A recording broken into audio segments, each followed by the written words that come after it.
کہ وجہ یہ ہے کہ ہم نے وہ چیز اپنائی نہیں ہے جو انبیاء علیہ السلام کی تعلیمات ہم اس کو چھوڑا. اسی لیے اللہ رب العالمین جل جلالہ نے ہمیں مسلمانوں کی ان کی انبیاء علیہ السلام کی تاریخ سنائی، ان کا کام سنایا، ان کی پوری امتوں کی تاریخ بتائی کہ دیکھو انہوں نے 3 کام جب نہیں کیے تو کیا ہو گیا، وہ رسوا ہو گئے. پہلی وہ چیز کیا تھی کہ وہ اپنے اصلاح سے غافل ہو گئے، تزکیہ نہیں کیا اس نے، ان کے دلوں سے خوف الہی نکل گئی، اللہ تعالیٰ کی محبت نکل گئی، اللہ تعالیٰ کی خشیت نکل گئی، اللہ تعالیٰ کی عظمت نکل گئی، اللہ تعالیٰ سے دل سے جوڑ نہیں رہا تو کیا ہو گئے، نیچے گر گئے. پہلی بات. اس کے بعد ہمیں فرمایا یا ایھا الذین آمنوا ادخلوا فی السلم کافہ، اے ایماندارو پوری کی پوری اسلام میں داخل ہو جاؤ، پوری طرح، پوری کی پوری. یہ اللہ تعالیٰ نے فرمایا. پہلی تاریخ کو سامنے رکھ کر ہمیں بتایا کہ دیکھو پیسہ نہ کرو. قد افلح من تزکیٰ، تزکیہ کی بتایا. پھر کہا کہ دیکھو پوری دین پر عمل کرو، پوری دین پر عمل کرو، کوئی بات تمہاری دین سے ہٹی ہوئی نہ ہو. ہم کفر کی چیزوں پر فخر کرتے ہیں، صرف ایک نماز پڑھتے ہیں، اب وہی اللہ پاک کی شکر ہے، باقی ہم کیا نہیں کرتے، جو نہیں کرو وہ کرتے ہیں. سود ہم کھاتے ہیں، اس سے زیادہ کھاتے ہیں. اس کی تہذیب کے پیچھے ہم کیا وہ بھاگ رہے ہیں. تو ہم نے پوری اسلام کو نہیں اپنایا. ضرورت ہے، ضرورت نہیں ہے. تیسری چیز، ہم پوری قوم کو مسلمانوں کو اللہ تعالیٰ جل جلالہ نے بہت تاکید سے فرمایا کہ تم بائی ہو.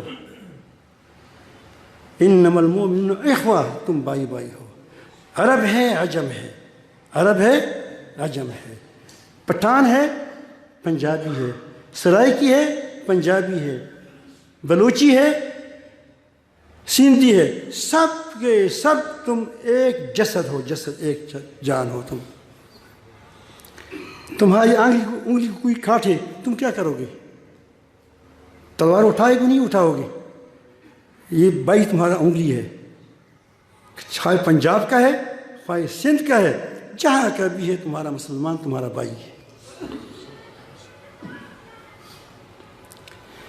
اس عقید کی بات فرمایا وَاعْتَصِمُوا بِحَبْلِ اللَّهِ جَمِيعًا. تمام کے تمام اللہ تعالیٰ کی رسی کو تھامو. تمہارے کام الگ الگ ہوں گے لیکن پکڑو سب رسی کو. کس کو؟ رسی کو پکڑو. ہم نے قوم کو، ملکوں کو زبانی لسانوں پر تقسیم کیا. یہ تو جاہلوں کا کام ہے. چھوٹی مسائل کی بنیاد پر ہم نے قوم کو تقسیم کر دیا. جو بنیادی اعمال ہے اس کو ہم نے چھوڑ دیا. ایک آدمی اوپر سے گر گیا، آسمان سے گر پڑا، نہیں وہ پہاڑ سے، اس کا سر بھی ٹوٹ گیا، پاؤں بھی ٹوٹ گئے. اب وہ زندہ ہے، پانی اس سے خون بہہ رہا ہے. تم اس کو کہتے ہو کہ بھئی ایسا کرو کہ تم اس پہ جب ڈاکٹر آ جائے تو کہے کہ اس میں کانٹے دیکھو، ہاں کانٹا ہے یا نہیں ہے. بالکل آج کل جیسا کرونا نہیں ہے، اسپتال کو جائیں. دل کا مریض ہو کہتے ہیں کہ پہلے کرونا کا ٹیسٹ لاؤ. وہ مر رہا ہے. جب وہ مر رہا ہے تو بھئی مرنے سے علاج تو کرو، پھر دیکھو جو بیماری ہو. تو اس طرح وہ آدمی مر رہا ہے، تم اس کے اندر کیا دیکھتے ہو؟ کانٹے دیکھتے ہو. یہ ڈاکٹر ہے نہیں. تو اس طرح امت گر چکی ہے. ہماری بارڈر محفوظ نہیں ہے مسلمانوں کی. پاکستان تو پھر غنیمت ہے، اللہ تعالیٰ فضل ہے. میں تو ہمیشہ کہتا رہتا ہوں، میں بتاتا ہوں کہ تمام اسلامی دنیا میں پاکستان جیسی حکومت نہیں ہے. گلہ ہے مجھے اس سے، رشوت کھاتے، کرپٹ ہے. لیکن اس کے باوجود ہمارے ہاں ایک پشتو والا آدمی تھا، وہ ہمارے پشتو بول رہا تھا. وہ کہیں گیا تھا دوسری ممالک علاقے میں، وہاں وہ شراب بھی پیتے تھے، چرس پیتے تھے، دھوکے دیتے تھے، مختلف کام کرتے تھے. وہ بیچارہ صرف چرس پیتا تھا. باقی ٹھیک ہے. تو وہ جب واپس آیا تو اس نے اپنے علاقے والوں کو کہا کہ تم مجھے کہتے ہو کہ تم بدماش ہو, تم برے ہو. زخوچ کلا نور خلق میں وقت تو کہاں سے بولا کہ کہاں سے. جب دوسرے لوگوں کو میں نے دیکھ لیا, دوسری قوموں کو دیکھ لیا, میں تو اس میں کی بنسبت کاکا صاحب ہوں. کاکا صاحب بہت معروف شخصیت تھی ہماری, وہ صبح سرحد کی. ہماری حضرت مفتی مولانا سید کا خان کا خیل صاحب اس کی اس میں کیا اس کی پڑپوت میں آتے ہیں, جب اس کے اولاد میں سے ہے. وہ اتنی معروف شخصیت تھی کہ وہ کہہ دی کہ پھر تم مجھے ایسا لائے ہوئے میں کہاں سے. تو دوسری ممالک, اسلامی ممالک کے بارے میں کہتا ہوں, ترک لے لیں, دوسری ممالک لیں, جتنے ممالک لے لیں, اب بھی پاکستان دوسری ممالک کے بارے میں کیا ہے کہ مقابلے میں کیا ہے, کاکا صاحب ہے. لیکن اس کو اور اچھا ہونا چاہیے, اور اچھا ہونا چاہیے. یہ قوموں کی قیادت کرے گا. تو اسی قوموں کے مسلمانوں کی امیدیں وابستہ ہے.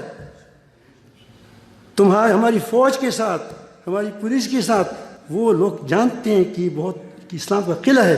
اسلام کا قلعہ ہے تو پوری قیادت کرو. پھر یہ قلعہ ہے. باقی سود کو ہٹا دو. اللہ پاک تم کو قانون دیا ہے, ترتیب دی ہے تمہارے پاس. بہرحال تو میں عرض کر رہا ہوں کہ یہ چھوٹی چھوٹی باتوں کو ہم چھوڑ لیں. ہمارے نماز کے فرائض پر ہم متفق ہے, شرائط پر متفق ہے, سجدہ پر متفق ہے.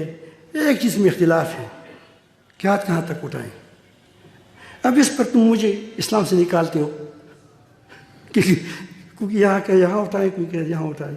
اس پر میں کسی کو مشرک کہوں, مجھے آپ علماء بتائیں کہ اس کفر و شرک کا مسئلہ ہے. تو ایسے مسائل کے بجائے ہم امت کو جو بنیادی مسائل ہیں ان پر اکٹھا کر دیں.